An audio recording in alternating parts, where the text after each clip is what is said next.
ગુરુકુલ પાસેથી પકડાયેલા 70 ગ્રામ એમડી ડ્રગ્સના ચકચારી કેસમાં આખરે ગાડીમાં ડ્રગ્સ મૂકવાના માસ્ટર માઇન્ડ ચિરાગ ગોટીએ કોર્ટમાં સરેન્ડર કર્યું છે।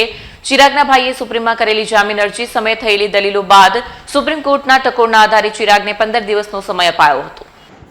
ગુરુકુલ પાસેથી પકડાયેલા 70 ગ્રામ એમડી ડ્રગ્સના ચકચારી કેસમાં આખરે ગાડીમાં ડ્રગ્સ મૂકવાના માસ્ટર માઇન્ડ ચિરાગ ગોટીએ કોર્ટમાં સરેન્ડર કર્યું છે।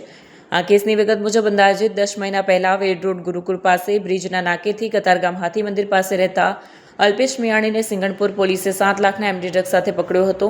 પોલીસ તપાસમાં અલ્પેશને ફસાવવામાં આવ્યો હોવાની સાથે આ સમગ્ર ડ્રગ્સનું પ્લાન તેના જ ભાગીદાર ચિરાગ ગોટી, તેના ભાઈ નિરાંત અને પિતા ઘનશ્યામ ગોટીએ કર્યો હોવાના પુરાવા પણ પોલીસને મળી ગયા હતા। સાથે ચિરાગ ગોટી ફરાર થયો હતો। સુપ્રીમ કોર્ટમાં જામીન અરજીની સુનાવણીમાં ચિરાગ મુખ્ય સૂત્રધાર હોવાનું તેમજ ચિરાગ 8 મહિનાથી વોન્ટેડ હોવાની પણ દલીલો થઈ હતી। બંને પક્ષોની દલીલો બાદ કોર્ટે નિરાંતને જામીન અરજીમાં મુદત આપી હતી, જ્યારે ચિરાગને 2 અઠવાડિયાનો સમય આપીને સરેન્ડર થવા માટેની તકોર કરાઈ હતી। સુપ્રીમ કોર્ટના આદેશ બાદ ચિરાગ ગોટી એડવોકેટ કેતન રેશમવાલા મારફતે સુરતની કોર્ટમાં સરેન્ડર થયો। કોર્ટે તેનો કબજો પોલીસને સોંપ્યો અને હવે પોલીસ આગળની કાર્યવાહી કરી રહી છે।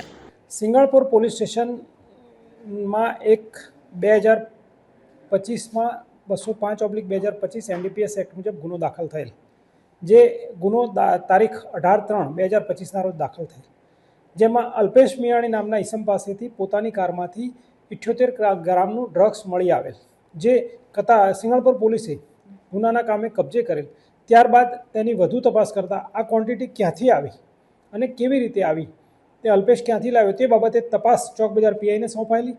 ચોક બજાર પીઆઈ 1 મહિનો તપાસ કર્યા બાદ અરજદાર સામેવાળા તરફથી રજૂઆત થતાં સદર તપાસ એસઓજી શાખામાં સોંપાયેલી, જે તપાસ ટીબી પંડ્યાનાઓએ કરેલી।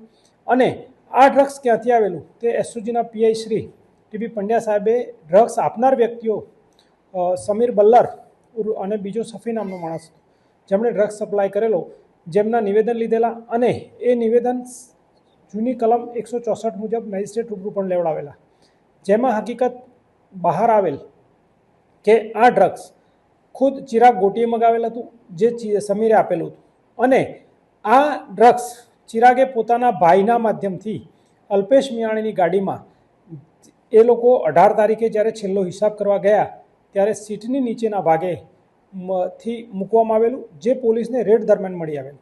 અને આ બાતમી હકીકત આજ મુખ્ય આરોપી ચિરાગ ગોટીએ સિંગણપુર પીઆઈ શ્રી વાયપી ગોહિલ સાહેબને આપેલી હતી, અને વાયપી ગોહિલ સાહેબની બાતમી આધારે વાહન ચેકિંગમાં રેડ થયેલ અને રેડ દરમિયાન તેણે બતાવેલ જગ્યાએથી એનડીપીએસ મળી આવેલ, જેના ભાગરૂપે તેના નાના ભાઈની અગાઉ ધરપકડ કરવામાં આવી હતી અને તેના નાના ભાઈની જામીન અરજીની નીચલી કોર્ટમાં તેમજ હાઈકોર્ટમાં રિજેક્ટ થયેલી, જેથી તેઓ સુપ્રીમમાં ગયેલા અને સુપ્રીમમાં પણ તેની જામીન અરજી પર નામદાર સુપ્રીમ કોર્ટે હુકમ કરેલ કે ચિરાગને 15 દિવસમાં સરેન્ડર કરવું, જેના આધારે સદર આરોપી ગઈકાલે નામદાર કોર્ટમાં સરેન્ડર થયેલ છે અને અમે તેની માગણી કરી વિધિસરની ધરપકડ કરી અને આગળની કાયદેસરની કાર્યવાહી કરવા જઈ રહ્યા છીએ। ચિરાગની પ્રાથમિક પૂછપરછમાં પોતે નેપાળ ગયેલો હતો અને ત્યાં જ નેપાળ રહેતો હતો તેવું તેનું કહેવું છે, અને હકીકતમાં 2-3 જગ્યાએ મેં તપાસ કરી તો એ મળી આવેલ નહોતો, પરંતુ નેપાળમાં ક્યાં રહેતો હતો અને શું રહેતો હતો તે પુરાવા મેળવવાના બાકી છે।